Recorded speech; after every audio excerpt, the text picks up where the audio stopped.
কোন পিয়ার পদ্ধতি জনগণ চায় না। অতএব পিয়ার পদ্ধতিতে নির্বাচন হবে না।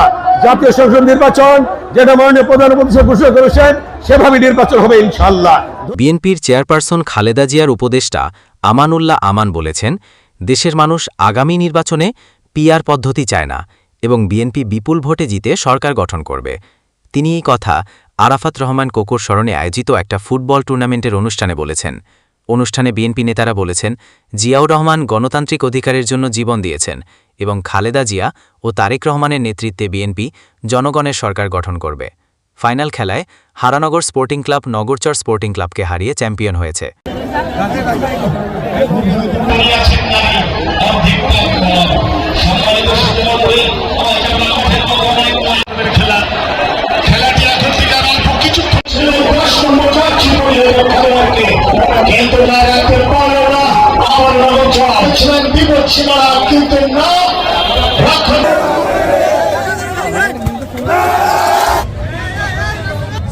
প্রাচীর দিয়ে দাঁড়িয়েছে নগরচর শান্তি সংঘ প্রাচীর ভেদ করে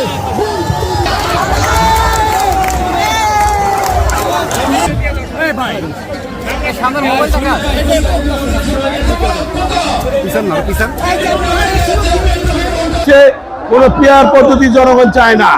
অতএব পিয়ার পদ্ধতিতে নির্বাচন হবে না। জাতীয় সংসদ নির্বাচন যেটা মাননীয় প্রধানমন্ত্রী ঘোষণা করেছেন সেভাবে নির্বাচন হবে ইনশাআল্লাহ।